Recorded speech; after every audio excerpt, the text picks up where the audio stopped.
I'm going to call the meeting to order. We're going to stand and say the Pledge of Allegiance, and please remain standing. We got the honor of Pastor Tim Bivens tonight leading our invocation. Pledge allegiance to the flag of the United States, to the republic which it stands, one nation, under God, indivisible, with liberty. Let's pray. Lord, we thank you for this day that you have created and for this time of year that we celebrate the birth of our Lord and Savior, Jesus Christ. Jesus said he came to serve, not to be served. So we are thankful for those gathered here that desire to serve others rather than themselves. May everything said and done here this evening bring glory and honor to your name. And finally, we ask a blessing on these public servants, our first responders, and those in our military serving at home and abroad. We pray all these things in the name of that is above all other names, the name of Jesus Christ our Lord. Amen.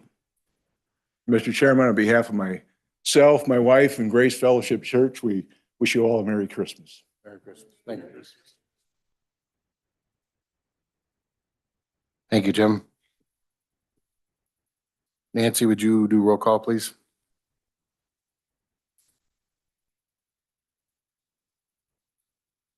Acree, Here. Anderson, Here. Book, Here. Friel, Here. Gascoigne, Here. Hudson, Present. Huss, Here. Kitson, Present. Copine, Here. Naylor, present, Norberg, Pearson, Present. Rod, Present. Sheline, Here. Scrogstad, White, Wilson, Here. Zeman, Olson. Here. Under announcements, I'm going to ask you to please mute or turn your cell phones off so they don't interrupt us during the meeting. And I'm going to shuffle the agenda around a little bit. We got the honor of Senator Leonardo here with us tonight, speak with us. So, Senator, would you like to take the podium? Yeah. That'll be tough to beat. All right. Well, thank you for the invitation, the opportunity to give you guys a little bit of an update. I'm going to give a very fast, probably not prayer fast, but a very fast version of the legislative update I've been giving around my 12 counties. So I don't know if you have it on your screen. I do have it up there, but I'll be posting through it. So Jeremy, am I just calling out when to switch? Okay. All right. So we can switch through the next couple. The first is just my bio. Hopefully I have the opportunity to chat with most of you. But if not, my office is right here in Dixon, and my chief of staff is one of your own members, Nancy Naylor. So feel free to get a hold of us whenever. You can go to the next slide. So my district, the last time I came in and mentioned to you guys, there's 12 counties, but only 2 of them are entirely in the 37th. That is Lee County and Whiteside County. So the district we're in, we are aligned all the way down with the city of Peoria. We go into Rock Island County, touch the Mississippi River to the west, and DeKalb to the east. You can go to the next slide. For my committee assignments, I won't spend a lot of time on them. I am on the local government committee. That's the one I wanted to highlight for all of you.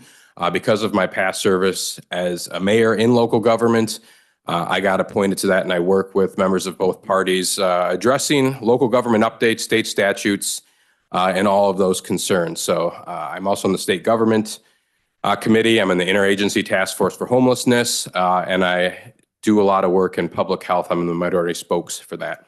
You can go to the next slide. Real quick overview off the top. We have the highest budget so far. Illinois was $55.3 billion. We're expecting to spend about $55.1 billion. You can go to the next slide. I like to include this because it's a brief overview. So that's 06. I know the print's tiny, but starting on the left.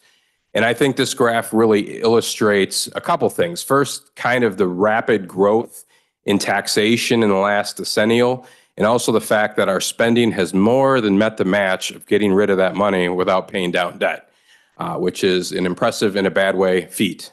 Next slide. Some hot topics from this year's budget. So the governor, because they were running out of money, the COVID money was drying up, did get rid of health care for undocumented or illegal immigrants. Under 65, I actually agreed with his quote. He said, if you're of working age, you should be working. I don't know why that wasn't valid the past half decade, but it is now. We did keep healthcare for those 65 and over. I'll note I voted against the budget. I believe every Republican did, and several of the rural Democrats did as well. In terms of healthcare, though, we do know over 65, there's a better argument for it because you're going to be paying for it somehow. Folks go into the ER or get emergency care. You're going to end up paying for that some way.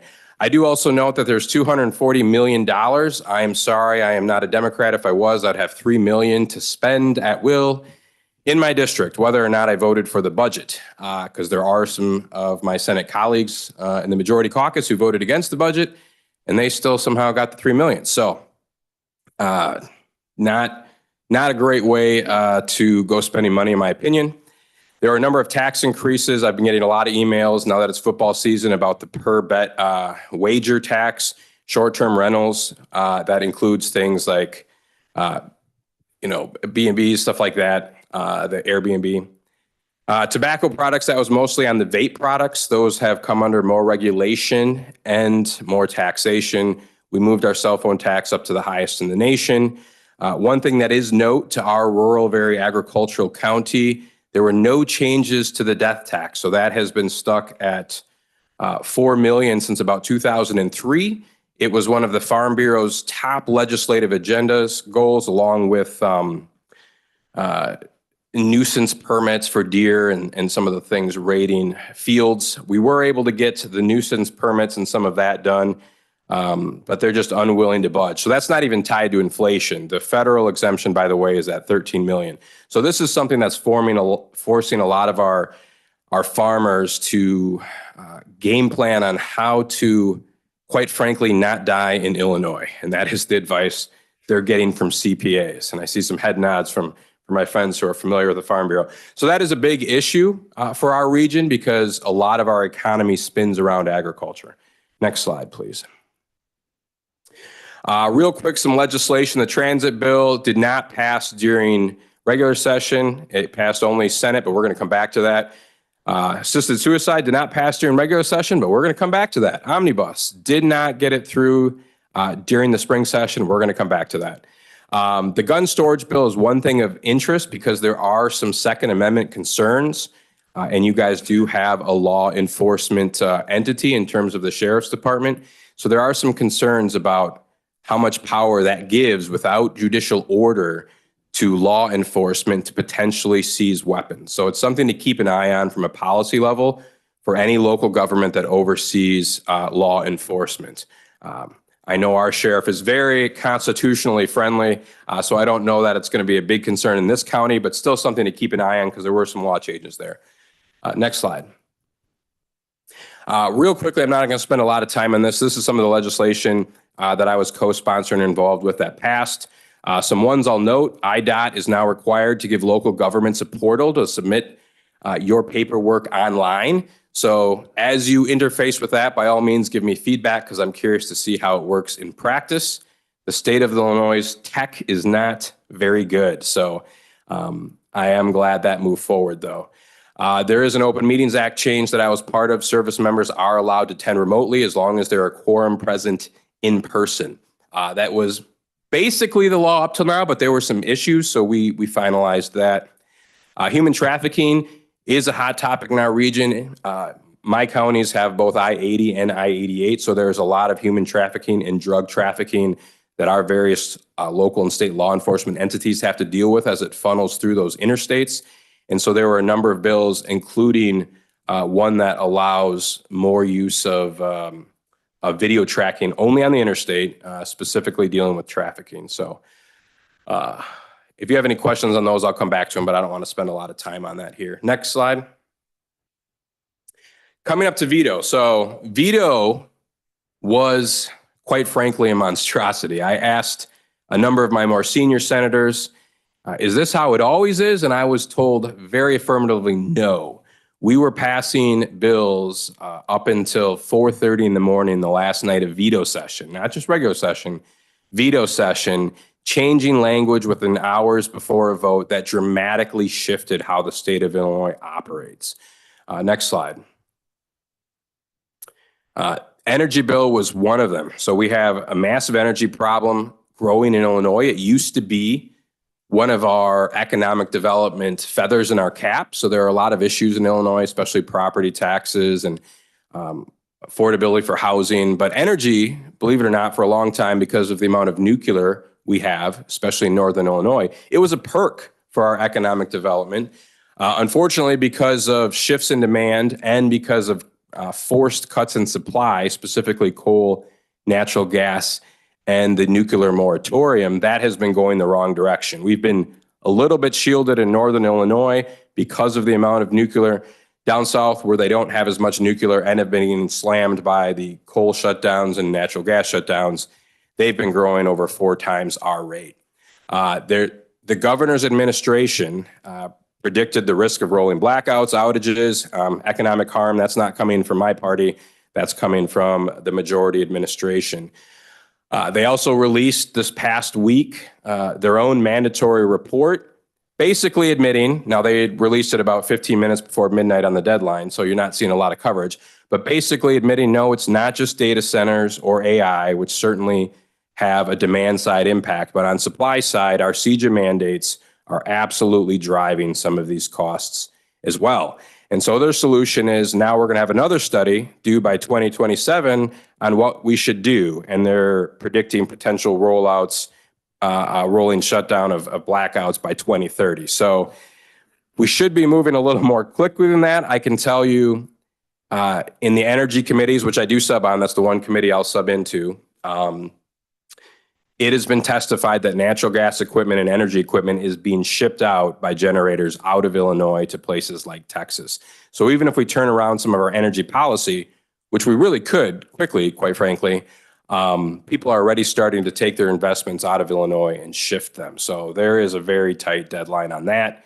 And it has a lot of impact on our region because our region produces energy about everywhere there is to produce other than coal. We have water dams, we have ethanol plants. 6 of my 12 counties are in the top 25 corn producing counties in America, not in Illinois, in America. And half of that corn goes to ethanol plants, right? So this is huge ripple effects for our region. It rolls into our trucking industry, our transportation industry. I won't go into all the details, but it's something to pay attention to. We can go to the next slide. I'm not going to spend a lot of this. One thing that's worth for you guys to know is, once again, local control was stripped away a bit with the battery storage aspects of the energy bill. So in some places, they're allowed up to 150 feet. This is specifically the battery storage components. There are a number of fire protection concerns in terms of battery and fire danger that were not addressed. There's no money in the bill for local governments to deal with that fire concern aspect. So that's something we will try to work on. But what you need to know is that because of Illinois' shift towards wind and solar, which cannot always be produced at the same time the grid needs the demand, they need battery storage to be able to store that energy when it is producing and shift it in time and be able to put it back on the grid when demand spikes. That is about an $8 billion cost. The majority party lifted consumer caps in order to pay for it because we are a broke state. So unlike some states that forced battery storage developers to pay their own way, we are subsidizing it. We are guaranteeing their profits, including some of the richest hedge funds in America, quite frankly, are getting profits guaranteed via consumers because we lift the consumer caps. I think the most direct thing you'll want to keep track of and maybe talk to your county association about, I know the Illinois Municipal League was lobbying against this because of that 150-foot rule, but also specifically their 1.5 mile extrajudicial barrier around municipalities was essentially stripped out of this bill as well when it came to battery storage. So that's something from a zoning perspective and a planning perspective that really more consideration should have been given to local governments, to county planning and municipal planning. Next slide. We can skip this one. This is just a graph of the visceral image of what's been happening to energy prices.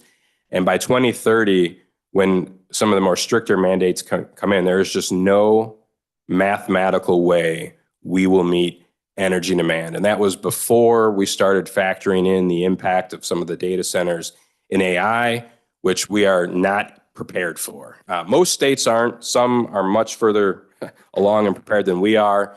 Unfortunately, our governor for a while, he was using data centers as one of the anchors for his economic development platform, but he was also simultaneously forcing the shutdown of energy production, which are kind of competing goals. And that's how we got here.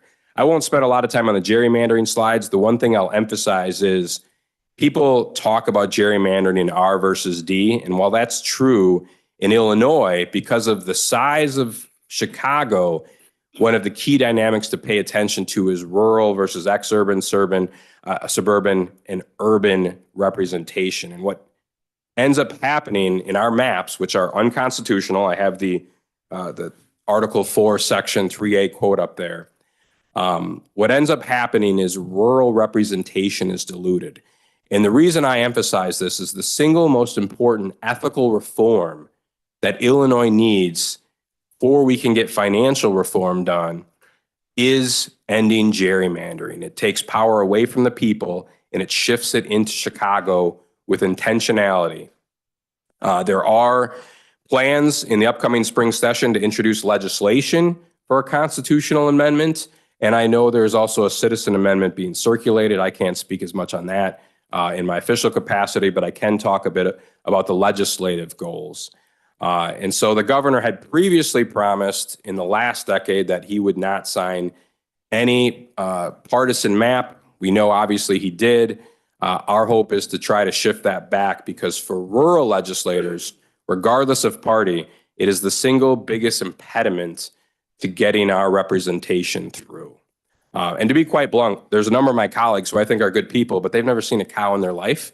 And it's just hard for them to understand how transportation works in rural Illinois, how the economy works or housing works in rural Illinois. It is distinctly different. Next slide. This one I won't spend a lot of time on. I'm a big fan of repealing the Illinois Trust Act. It intentionally sabotages the relationship between local, state, and federal law enforcement, specifically in regards to immigration, but it's also causing breakdowns in other areas.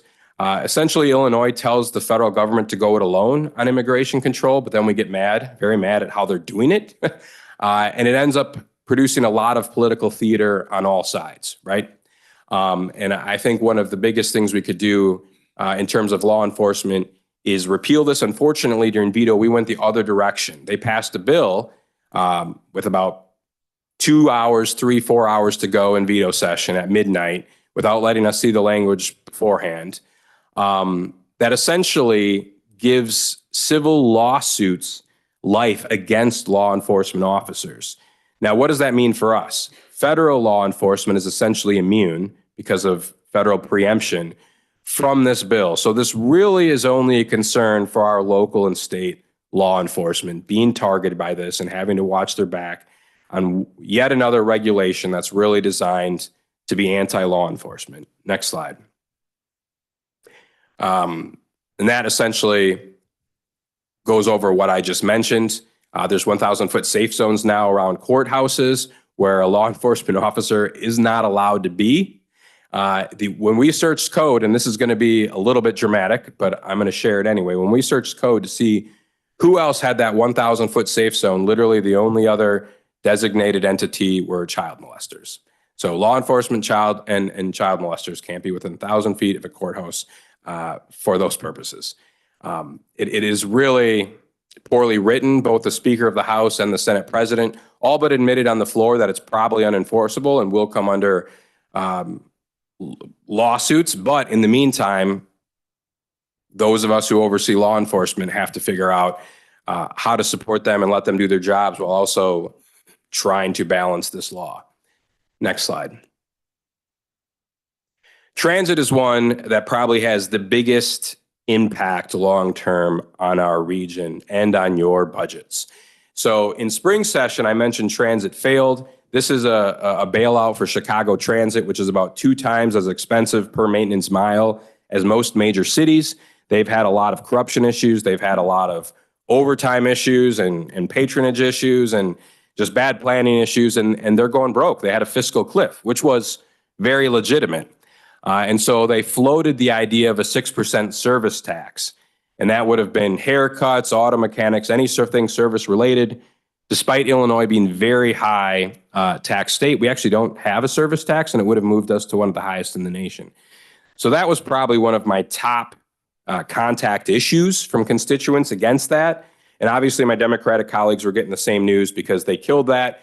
And in the final hours of regular session, they passed that online service tax, the pizza delivery tax, Amazon tax, whatever you want to call it, $1.50. And they didn't even bother to tell their House counterparts to say nothing of us. So the House saw the bill pass at almost midnight, and instead of taking it up, they just went home, which brought us to veto session. And in veto session, they could continue not to get anything done. The Amazon tax was very unpopular. The governor came out against it. And in the final hours of veto, when the governor was getting under attack for not getting anything done, they came up with a compromise. And that compromise was to shift funding formulas away from rural transportation for motor fuel and the interest on the road fund, and shift over $500 billion every year from rural public or for rural transportation into Chicago Transit. Not total Chicago transportation, just transit. We're going to be getting about 140 million of that back every year for rural transit. So that's like Reagan, Whiteside Transportation, Peoria, public transportation. But if you do the math, losing over 500 million a year and then getting 140 million back a year, those funds are going to start going the wrong direction. And the reason they did that is because due to the lockbox amendment that passed a number of years ago, protecting transportation funds from getting swept to balance budgets, there was money building up in that road fund. And because IDOT is so shorthanded and we have to go essentially to contractors for engineering approvals, we weren't able to spend that money very fast. And they saw that money build up and they went for it. So you won't feel the impact right away because there is billions built up in there due to our state's own incompetence at being able to spend it. But every year it's going to go lower and lower and lower. And eventually, and I forget the exact time frame, over the next few years, we'll have to solve it, or your rural transportation funds are just going to, the funding isn't there for them anymore. It's literally statutorily going to go away. So it used to be 85-15 in favor of general transportation for rural areas, and they completely flipped that formula. And it's all going to Chicago Transit. Next slide. All right, I won't spend time on that. That just goes into some of the gritty number details. One thing I forgot to mention, which does affect us, is there is a new 45-cent toll hike on I-88. And for the first time, I believe in history, tolls are now tied to inflation. Ironically, I had a bill introduced that would tie taxpayer exemptions to inflation, because that's sometimes a way they do a secret tax increase, is they just don't up the exemption. They would not even give that a committee hearing. So my legislative pay is tied to inflation. I'm sorry about that. I didn't vote for it. The gas tax is tied to inflation, and now tolls are tied to inflation, but taxpayer exemptions are still not tied to inflation. Next slide. One other thing from veto session, we decoupled from federal tax breaks. So you might have heard of the One Big Beautiful Bill. A lot of praises, a lot of attacks, but there were a number of tax cuts in there for businesses and for working class families. And Illinois did what's called decoupled. So normally we'll mirror federal tax code, but because our budget was based on taxing all of those people for all of that money, we decoupled, and they will get their federal tax break, but businesses will not get their state exemption from it. Or if you're, say, tax on tips is a great example, a waiter will get still tipped on the state portion of it. And so that is one more thing making Illinois a little less competitive than our other Midwestern states. Because if you want to invest in Illinois and you get your federal and state tax breaks in Indiana or Wisconsin or Iowa, you will not get them in Illinois. Next slide. All right, we can skip that. I mentioned we went up to the #1 cell phone taxes. Next slide. I already mentioned gas taxes. So these are also tied to inflation. We're double taxed on gas in Illinois, both a sales tax and a per unit tax. And a whole bunch of that money is now going to Chicago Transit. Next slide. I'm not going to spend a lot of time on this, but I do want a real brief overview. Next slide. I'll probably just share one of them. So I like this slide for one reason. When people ask me, why are we so high taxed and we're not getting a lot of services? Why is local government distributive fund getting cut for local governments. Those are, starting with this current budget year on the left, our pension payments. This year's is about 12 billion. The green is what a normal pension payment would be. The red is when you add our legacy debt up to what the actual payment will be over the upcoming years. And so for this year, there's give or take $8 billion of legacy debt from financial mismanagement over the past decades. And so when we look at all of the cuts and money shifts and sweeps happening in Springfield, that's where it's going. It's going into financial mismanagement from past decades. And while I do have a lot of disagreements with our current governor, this is one he inherited. Really, it blew up under Blagojevich, but it's been a problem before and after him. A very bipartisan incompetence when it comes to some of these things. There was a big pension reform done in 2012, which affects some of this, but that also is going to run afoul of federal law and is going to need to get fixed because, well, I won't go into the math, but even our fix has problems. So, when you look at the financial picture of the state, why are where we are, this is the vast majority of it. You can skip the next couple slides. They're all pension related. That is the graph of where we were. So when Edgar left office, we were about 75% funded, and then we've plummeted down. The main reason I like to show this graph is, in theory, we should be going up and down with the stock market. And if you've noticed, we have not been going up with the stock market, which means when it crashes, and it crashes on average every 10 to 15 years, our pension funding, both at the local levels and at the state level, are going to go down. And we are just not prepared for it because we have not been spending wisely under our current administration. Next slide. You can skip that one. All right, and I'll end on this note. So the LGDF, it was prior to 2010, it was at 10% shared with our local governments. As the state's been broke, and I just showed the pension numbers of a large part why, we have been cutting into local governments. And so when folks get mad about property taxes and state legislators like to say, no, that's a local issue. Well, yes, but also we continue to pass new mandates, which we did this year on you. I voted against most of them, I'm sorry. But we also simultaneously cut the funding we share with local government. So the mandates go up because we can't at the state level afford to pay them, so we force you guys to pay them, but we're also simultaneously cutting your funding. And so when it comes to local government funding and property taxes, to me, paying down pension debt and getting this back up to historic norms so you have funding, to me, is the absolute best way to get property taxes under control. And that has a lot of ripple effects because this past year we passed New Jersey to have the #1 highest property taxes, which combined with our rising energy prices is not a good look for economic development or young people who are leaving the state. So that is my very uplifting Christmas update from the state. I will say there were some good things that happened. I will tell you one positive experience I had is on the committee side, even as a freshman in the super minority, there is opportunity for input. Some of the biggest, nastiest bills, they don't go through the committee process, of course, especially the budget related stuff. So we don't get much voice. And quite frankly, if I were a Democratic freshman, I'd have just as little power on some of those big bills. But on some of the other stuff, I think there are over 20 bills that I either sponsored or co-sponsored, mostly co-sponsored, that passed, and there's opportunity for input. And that's why I mentioned at the beginning that I do serve on the local government committee.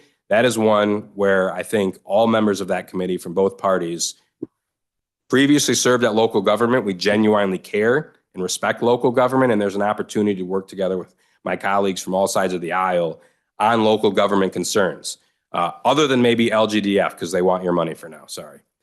So I'll conclude on that note. If there are ever issues where you have, especially if they're not financial issues, things like the portal for IDOT or bureaucratic cleanup, that is one area where I think there's some bipartisan intensity to try to fix, especially since they know they're putting a lot of other pressures on you. So as you guys run into them and see them, either the administration team or the elected officers, please share with me and let me know. I would love to steal your idea and take it down to Springfield and get it done. So much longer than the prayer, I'm sorry, but I think we covered a lot of territory. Are there any questions for me that I can answer? Went long enough. All right, excellent. Well, thank you so much for a little bit of your time. I would like to do it annually. If there's ever specific things, specific topics you would like to hear me speak on, or send a report through Nancy on, let me know. And if this went too long and you want next year's to be shorter, let me know that as well. Thanks so much, everybody, and Merry Christmas. Merry Christmas, please. Thank you. Thank you, Senator. We'll move down to the approval of minutes. Has everybody had a chance to look them over? Is there any corrections? If there are none, then we're going to let them stand as presented. We'll move on down to 7. Put my glasses on. Is there a motion to approve the appointment of Kevin Lally to fill the vacancy in District 4? Ms. Nancy moves, Mr. Kitson seconds it. Any discussion? If none, all those in favor of appointing Kevin Lally signify by saying aye. Aye. Opposed? Motion carried. At this time, Clerk Peterson will give the oath of office to Kevin.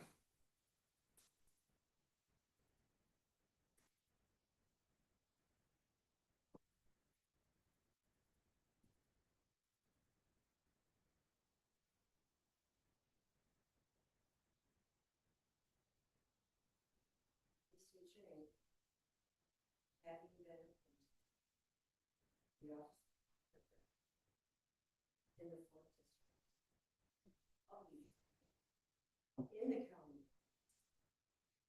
Illinois. Do solemnly swear. I will support. The Constitution of the United States. And the Constitution of Illinois. And that I will faithfully discharge. The duties of the office.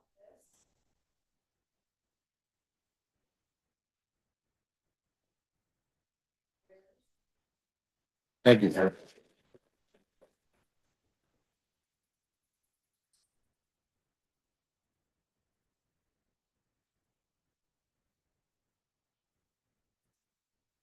Welcome aboard.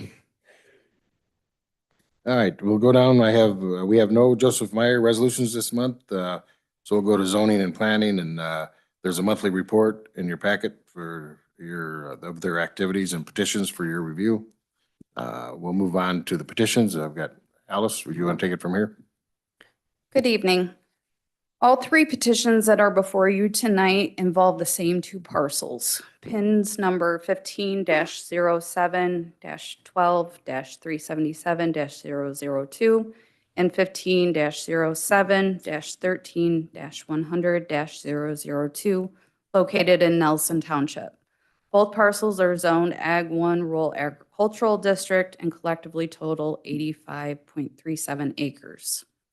The first petition is petition number 25P1654, and that's by Pivot Energy IL 258 LLC. They filed a petition to amend the special use permit that was approved by this board on August 21st, 2025. They are changing the site layout and adding a battery storage component to this project. Following a public hearing, the zoning hearing officer gave a recommendation to approve with conditions. The conditions are the same as previously approved by this board, but will include stipulations for the added battery storage component. Is there a motion to approve the resolution for petition 25-P-1654? Need a motion to approve this. Mr. Vreel moves. Mr. Wilson seconds it. Is there any discussion on this? Alice, do you want to explain the battery, how we can approve this with the battery storage? Yes, under the state siting standards, we are to allow battery storage that is accessory to wind or solar.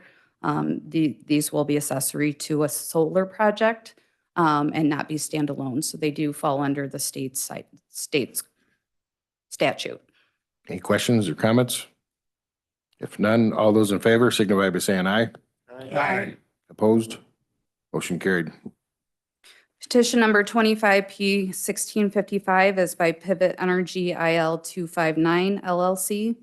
They filed a petition to amend the special use that was approved by this board on August 21st, 2025. They have changed the site layout of this project, increasing the site acreage from 22.34 acres to 29.98 acres. Following a public hearing, the zoning hearing officer gave a recommendation to approve with conditions. The conditions are the same as previously approved in August. Is there a motion to approve the resolution for petition number 25-P-1655? Mr. Naylor moves, Mr. Wilson seconds it. Any discussion on this one? If no discussion, all those in favor signify by saying aye. Aye. All those opposed, same sign. Motion carried. Petition number 25P-1656 is by Pivot Energy IL 260 LLC. They have filed a petition to rescind the special use permit that was approved by this board on August 21st, 2025. Following the conclusion of the initial public hearing, the project was not granted an interconnection agreement with ComEd, as there is no more room to add power to the grid at that location without costly upgrades. Following a public hearing, the hearing officer recommended approval of this petition. All right, is there a motion to approve the resolution for petition number 25-P-1656? Mr. Gascoigne moves, Mr. Wilson seconds it. Any discussion on this petition? If none, all those in favor signify by saying aye. Aye. Opposed? Motion carried. Thank you, Alice. We have no petitions coming from the Planning Commission, so we'll go down to Administrator Monthly Update and Board Member Comments. Jeremy, do you have anything you'd like to share? Yeah, as we close out the year, I just wanted to take a moment to reflect on the overall state of Lee County. From our courts and judicial offices to public safety, public health, transportation infrastructure, county facilities, elections, assessments, finance, and administration, Lee County government touches a lot of lives, and the lives of our residents in every day that are often unseen and absolutely essential. Scale and the complexity of these operations require professionalism, coordination, and an unwavering commitment to service, and our departments continue to meet that responsibility at the highest level. Simply put, our county is strong, it's stable, and moving forward. The strength comes directly from the dedication of our employees across every department who deliver essential services with care, integrity, and consistency, often behind the scenes and always in the service to our residents. That stability has been achieved through a deliberate and conservative approach to our tax levy and measured growth of our county operations, ensuring we continue to meet the service demands while being respectful to our taxpayers. I'd also like to thank the Lee County Board for its leadership and partnership throughout the year. Your guidance and support allow staff to do their work effectively and with purpose. Our efforts are further strengthened through collaboration with our municipalities, townships, regional agencies, and community partners whose cooperation is essential to the success of county services. As we enter the holiday season, I want to extend my sincere thanks to our employees, our board, our partners, and the residents of Lee County. I wish everyone a very Merry Christmas, Happy Holidays, and a safe and healthy New Year. We, as the county, we look forward to continuing to serve this community together in the year ahead. So thank you. Thank you. Thank you for your leadership.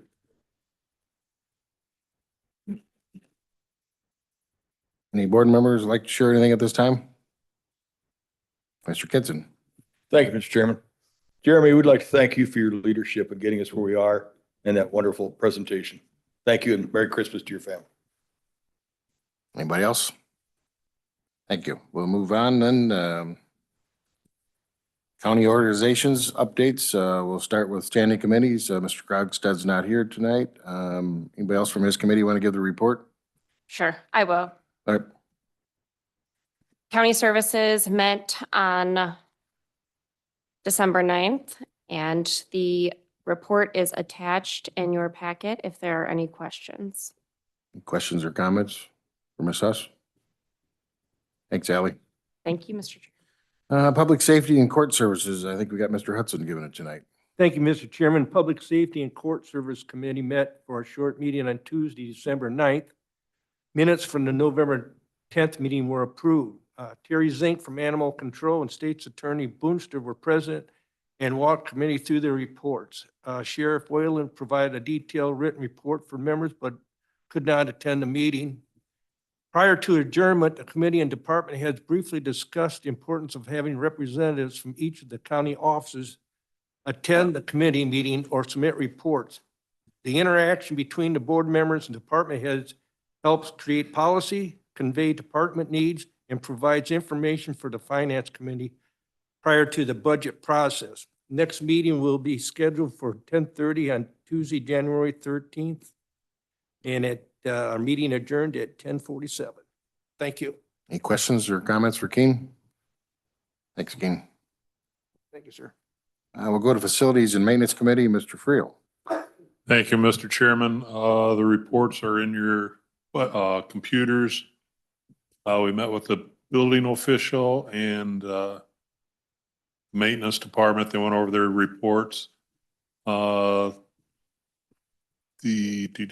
building official is working on a maintenance schedule or a fee schedule for the upcoming year with the new things. So we're looking forward to seeing that. So if you have any questions, I'd be glad to answer them. Questions or comments? Thank you, Dean. We'll go to claims. Ms. Naylor, you want to give the claims? Sure, I will. Thank you, Mr. Chair.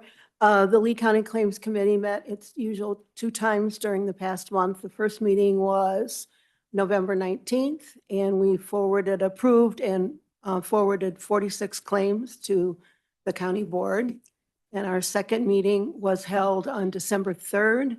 And during that meeting, we approved and forwarded 52 claims to the county board. So all were approved and sent on. If you have any questions, I'd be happy to answer them. Questions or comments for Nancy? Thanks, Nancy. Thank you, Mr. Chair. We'll go to Finance Committee, Mr. Sheeline. Thank you, Mr. Chairman. Finance Committee met last Thursday.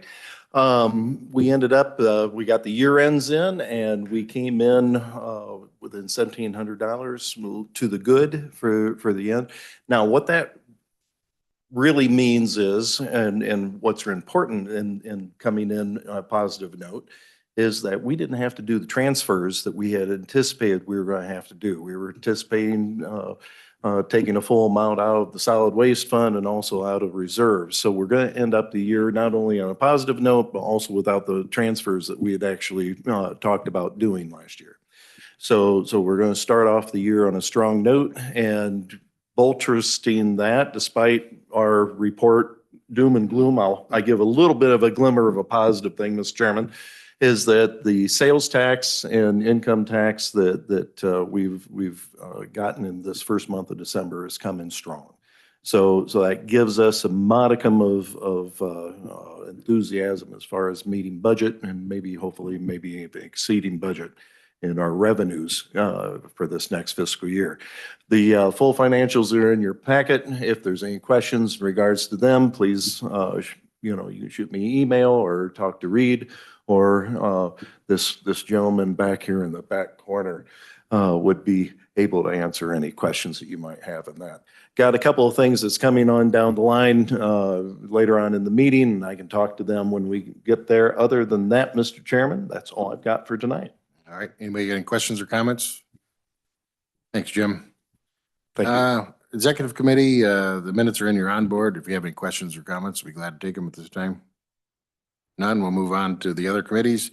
Ms. White's not here tonight, so we won't do the Board of Health, but 911 Board, Mr. Hudson. Thank you, Mr. Chairman. The minutes from November meeting are in the packet, which have already been provided by Director Dallas. In addition to that, 2 telecommunicators still remain in training. The FirstNet 911 backup router was installed at the ECC on November 17th. And since that time, there have been no 911 outages requiring calls to roll over to Ogle County. 2026 meeting dates were approved and are posted on the bulletin board, and the next ETS meeting is scheduled for Thursday, January 22nd at 3:30 p.m. End of my report. Any questions, be happy to answer. Questions or comments for Keen? Thanks, Keen. Thank you, sir. Tri-Counties, Chris is not here tonight, so we'll just move on. Blackhawk Hills, Mr. England. Yeah, I'll give a quick Blackhawk Hills and Enterprise Zone update. Blackhawk Hills Regional Council met on November 24th. We addressed routine business along with several forward-thinking items, including a new community funding pilot program and some regional sustainability commitments. Staff continue to be very active in supporting the region through Enterprise Zone administration, regional planning, trail and transportation initiatives, and some housing and walkability efforts. a lot of the services that the Blackhawk Hills Regional Council does directly support economic development, infrastructure planning, and future funding opportunities for Lee County and our neighboring counties. So wonderful organization. And just so we're aware, we do have contribution commitments to Blackhawk Hills Regional Council. Our 2025 commitment was fulfilled. And they just continue to be a really strong regional partner for us. Enterprise Zone meeting met December 3rd. Overall, the zone remains pretty financially strong. They are driving, that financial stability has been driven by new project fees and some interest earnings. Several projects were approved and paid, including several housing development projects. And there's some additional projects in the pipeline that can be discussed in the future. The board did discuss tightening some amendment criteria to ensure future zone expansions deliver some more substantial value. We're also exploring potential uses of the project fund, such as a revolving loan or gap financing program. Next enterprise zone meeting is for February. Did you have a meeting with CRETA yet or not? Not yet. We should add that to our report with you. Next Yeah, time. we'll have to add that in. Any questions or comments? Yes, Mr. Anderson. Mr. Chairman, Jeremy, the Stewart Industrial Corridor Study has been completed, right? The Blackhawk Hills oversaw the. That's correct. And what is going to be the next step to that? Well, I believe that there's going to be some wider spread planning around that between LCIDA, Rochelle, Blackhawk Hills Regional Council, and some other development groups to discuss, and the state to discuss what we're going to do to take action on that planning. Obviously, that's was a very long process, and we're looking at next steps here. Yeah. Well, it's going to be important because the truck traffic going down through the village of Stewart, as we know, it continues to be an issue coming out of Rochelle, and the opportunity that the study came up with. I think seeking funding for the preliminary work is something all those organizations, and maybe us included, should be really pursuing. Yeah, I agree. In talking with Mr. Demmer, there has been a discussion, which I know you have been involved with as well, on some federal and state funding options and opportunities for planning, future planning and investments, trying to bring Rochelle, Lee County, and Ogle County together with the state to have some communication on what that looks like. Thank you. Thank you. Any other questions or comments? Thanks, Jeremy. Lucida, Mr. Anderson. Mr. Chairman, Lucida met on December 3rd at 3 o'clock over Commerce Towers. Just a couple bullet points. There's a site development readiness grant that ComEd is working with Lucida on building new transmission capacity into southern Lee County, south of Rochelle. And that's an important factor due to the fact that, just as we just spoke about, that study and the idea of the potential for new development in Lee County in that area. City of Dixon reported that their comp plan has been updated. Mayor Hughes has said that the focus of the city council is on housing. That is going to be a hot topic with the city on how to build more homes in Dixon. Lucida and Rochelle are working on a contract to be renewed for Tom Demmer to continue to be the economic development director. They're seeking a 5-year contract to be finalized there. And then just as a footnote, DeKalb, some of you may have heard this, DeKalb has now landed another major data center that's actually larger than the Meta. You've been by there, you've seen how large that is. 580-acre AI data center that is being built in DeKalb, which of course, and maybe Mr. Kitson could make a comment about the UCCI meeting at SAUC and about kind of what you learned about data centers and their impact. Is that something you are prepared to talk about, Mr. Kitson? Actually, Jason, that's what I have from my report here in just a minute. You want me to go into that, or you? Sure. Thank you. Okay. Thank you, Mr. Chairman. UCCI, we had, happy to say we had a meeting on December 8th. It was the first time in 12 years that UCCI has gone out to regional meetings.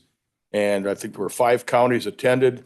Happy to say half our board attended and our zoning department, several other officials from the county, including our administrator. The presentation was on wind, solar, battery storage, energy, all kinds of the changes that are coming and all the things that are going to happen. It was a very good program. Our next meeting is January 26th. Unless there's some further questions. Like you said, Lee County was well represented that night, and that Yep. it made us all proud to be part of it. So any questions or comments for Tom? Thanks, Tom. We'll go to Illinois Association County Board members, Mr. Copine. Thank you, Mr. Chairman. Now that the veto session's over and some of the damage has been done as we anticipated, available in your packet, there's a summary by section on the energy storage system. It's a page and a half, so I'm not going to bore you with sitting here reading it. It is interesting to take a look at what they're going to do to us or attempt to do to us. So make sure you go over that. That's important. The next thing, and I'm not going to read through these, are the new law summaries that are also available in the packet. The group that are working on the energy system, backup system for templates as far as ordinances or whatever are still being worked on. According to Kelly from Springfield, they should be completed and passed out. I think the county chair, the county administrator, and the zoning office should all receive that information according to Springfield by the end of the month. And that's all I have. Any questions for Mike? Thanks, Mike. Thank you. We'll move to unfinished business. We have ordinance. We have petition number 25-PC-80. It's by Lee County Zoning Administrator to amend the Title 10 zoning regulations to limit the number of farm animals, livestock in R1. Before we vote on this, I need a motion to pull it off the table. Do I have a motion? Ms. Huss moves and Ms. Naylor seconds. Any discussion on pulling that off the table? If none, all those in favor signify by saying aye. Aye. Opposed? Motion carried. Now we'll vote on the petition. Do I have a motion to hold over this petition until January meeting 25-PC-80? Mr. Wilson moves, Mr. Copine seconds it. This will be held over like we do every ordinance.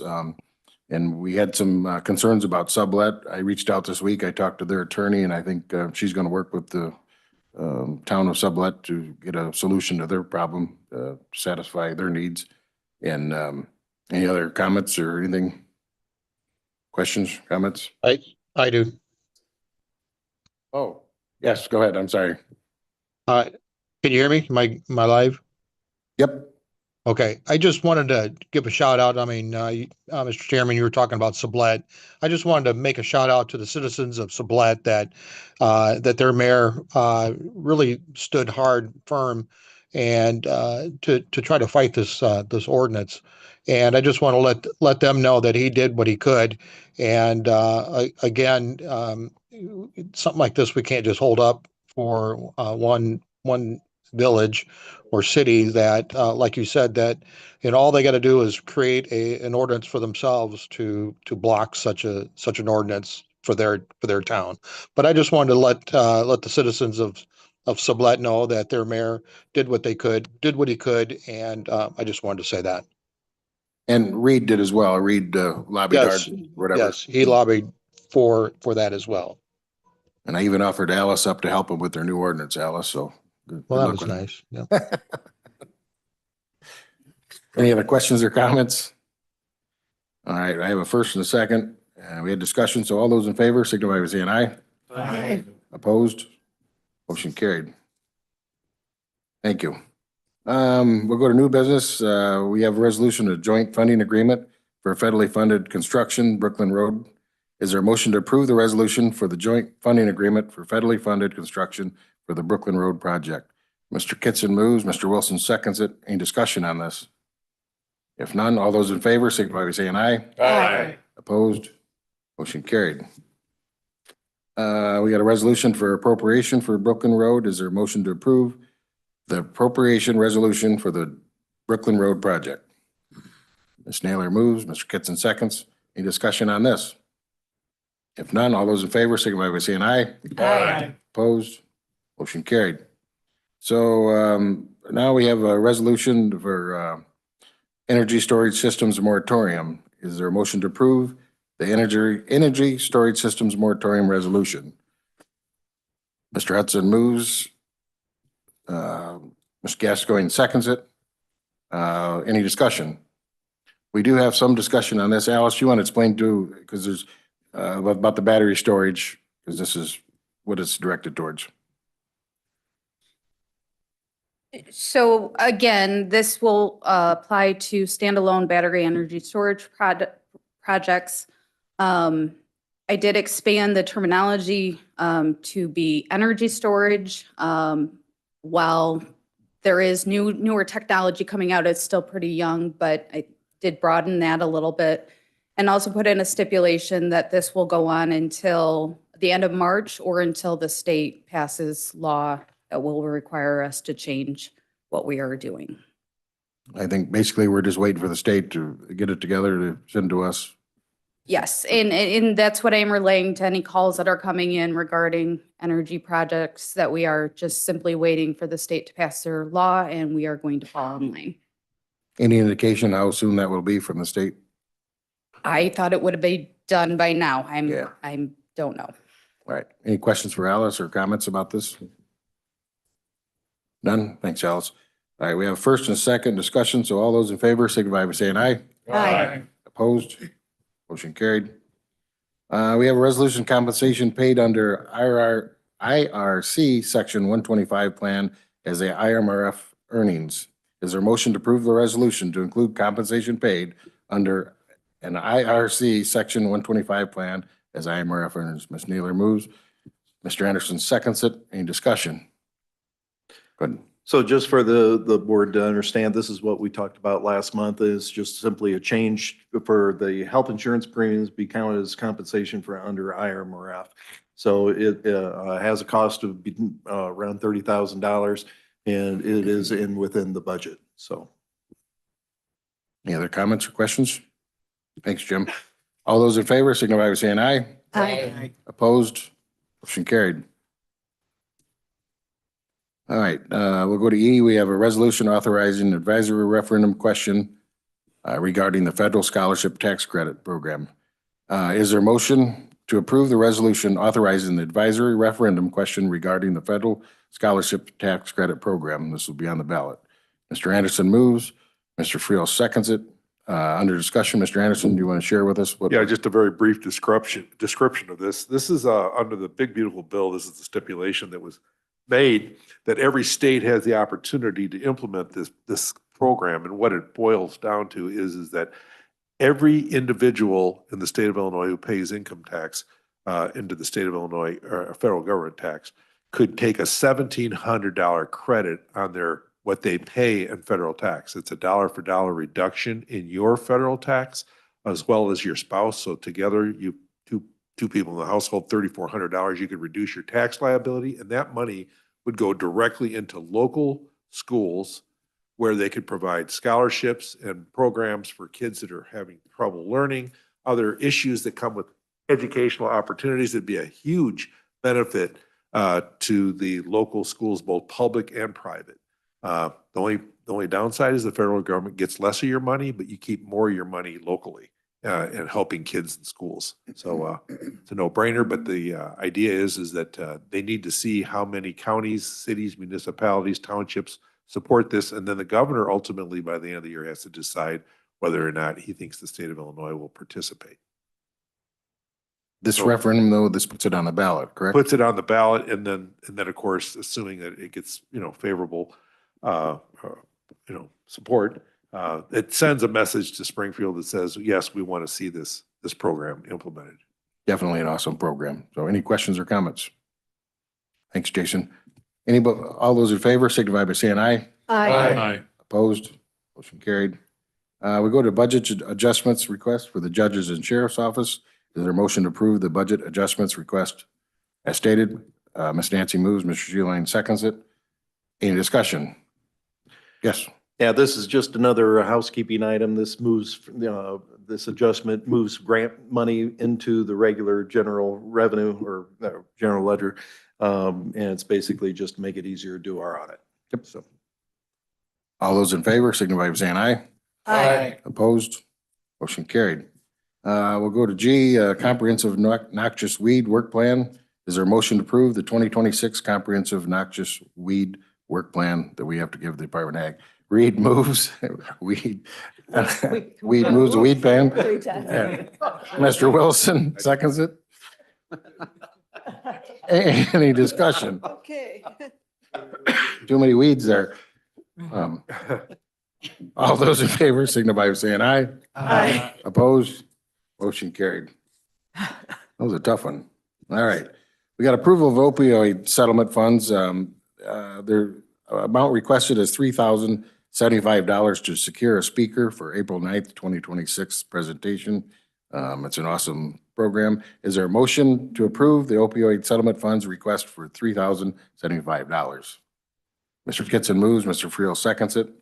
All we're doing here is we're taking $3,075 out of our fund balance, and I think they're going to talk to the schools. Is that correct, Charlie?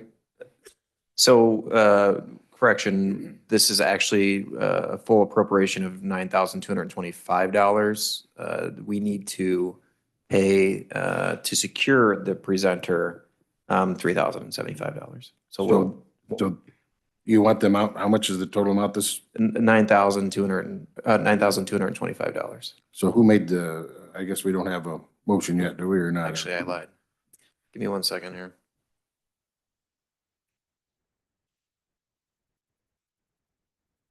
Yeah.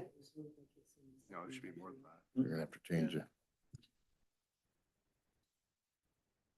It's It is It's gonna be- $12,300. Mr. Kitson, would you like to amend your motion? Yes, Mr. Chairman.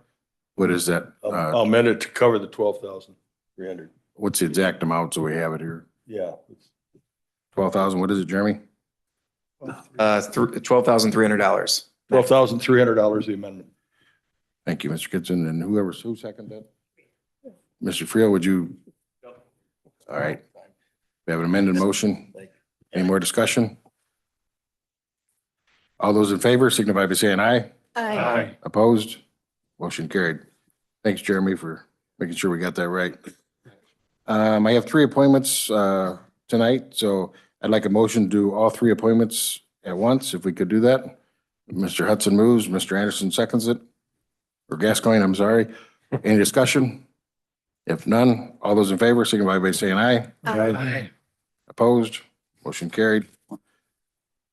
Is there a motion to approve the appointments of Dana Considine and Henry Hank Gertis to the Lee County Sheriff's Merit Commission Board, and the appointment of Arlen Bajrami. Bajrami. What's that? Bajrami. Yes, thank you. As Commissioner to the Lee County Housing Authority.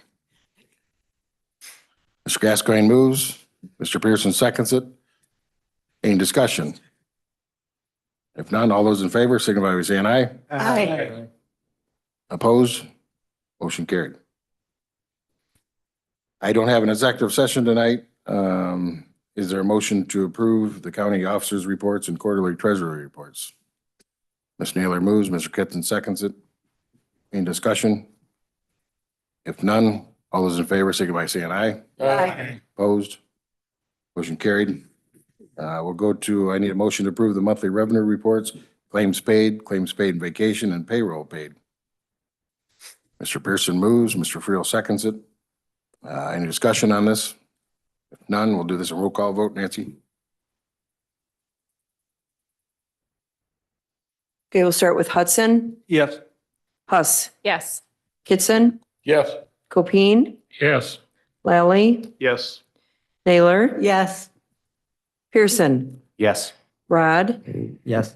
Sheline, Yes. Wilson, Olson. Yep. Sorry. Acree, Yes.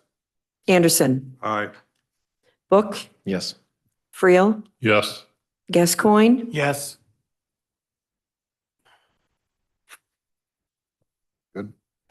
All right, motion carried. I need approval, a motion to approve the board member mileage and per diem. Mr. Kitson moves, Mr. Wilson seconds it. All those in favor, signify by saying aye. Aye. Opposed? Motion carried. Before we adjourn the evening tonight, I want to take a moment to thank our county employees like Jeremy and fellow board members for work this year, for their continued dedication and engagement throughout the year. The work done on behalf of Lee County does not happen without a great deal of commitment, and we are truly grateful for that service. On behalf of the county board, I wish everybody a Merry Christmas, Happy Holidays, and a wonderful New Year. Mr. Wilson moves to adjourn as normal. Do I have a second? Mr. Friel? All those in favor, signify by saying aye. Aye. Thank you.